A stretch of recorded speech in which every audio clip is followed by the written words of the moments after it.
So, welcome to another episode of Recruiter Confession. Today we have Abdul from Lucitech, who is a recruiter. Thank you very much for joining in. Thank Abdul, you. how are you? I'm fine. How about you? Good, good. Thanks for joining in, bro. Thank you. Right, so it's going to be very easy. Like discussed, it's going to be a few quick fire questions that I'm going to run at you, and you need to be honest as a recruiter. All right, cool. Ready? Yes. All right, so the first question that I have for you, if you could change one thing about the hiring process, what would it be as a recruiter? So if I could change one thing about the hiring process, so it will be getting, like structured feedback from hiring managers. Because at the end of the day, they'll be like, candidate got rejected, but as recruiters, we find it super awkward, I know. especially, to inform to senior candidates. So basically, hiring managers this is for you. Please help us with feedback so we can go back to our Yes. candidates. Cool. If recruitment was a sport, what would it be? So chess, because you have to be strategic. Each and every move counts, and moreover, one wrong move would cost you a great candidate. Actually, it's a good one. You know what I was thinking? I think hide and seek. Yeah. How often do you actually read a full CV? Be honest. So usually I deal with senior candidates. So of course, in that case, I have to read the entire CV because each and every project matters.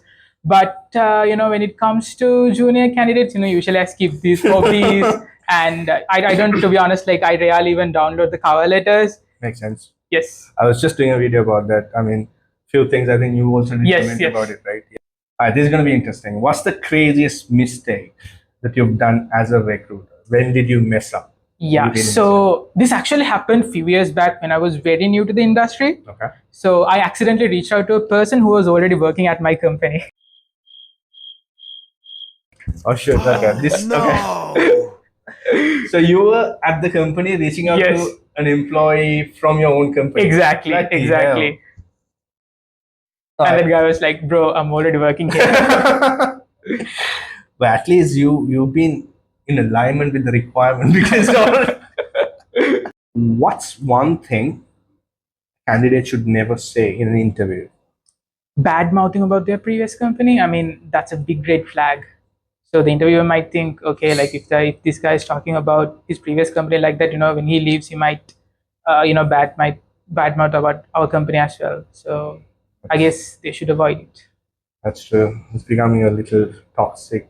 Exactly. I mean, see, your experience in that company might not would have been great, but Yeah. you can put it in a constructive way. You can explain your challenges, and you can opt out the negativity, and go for a professional approach.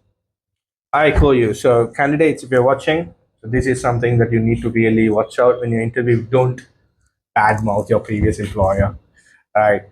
Okay. So what makes a recruiter, that's yourself, instantly interested in a candidate? So obviously, the first thing is going to be the CV. If the candidate has mentioned all the required necessary skills and the projects they have done, so that's the first impression is the best impression, anyways. And during the screening call, when you talk to the candidate, if he or she sounds interesting, they have some enthusiasm, and if they're really excited about the opportunity, so obviously I'll be like super interested with that candidate. Right. No, you always feel good when the other party or the candidate shows equal interest. in the Exactly. role, right? Then that's when you feel that positivity. Yes. It's not just skills. Sometimes it's the positive Exactly. energy that they bring in. Makes sense. Agreed. What's one thing people assume about us recruiters which isn't true? So that we have all the power regarding in the hiring process. So I mean, that's not true. So we are more like the middleman in a corporate tug of war.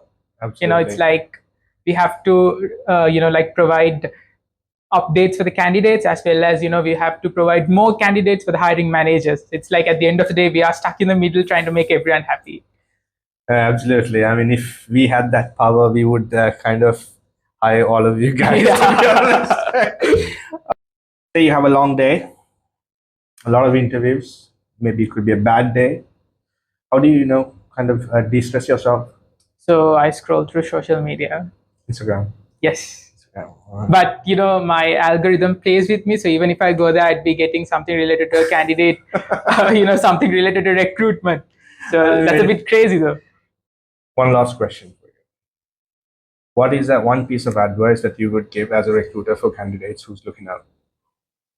Yes, so apply for jobs which meets your like skills, experience. I mean, if you are an intern, don't apply for managerial level or lead level roles. So try to avoid it. And apart from that, make sure to mention your contact numbers, because these days, like, I'm receiving a lot of CVs without contact numbers. So make sure to mention it, because so that we can reach out to you. Absolutely. So yeah, that's the main advice that I'll Come be on, giving add you. your phone numbers. How do we get in touch with you?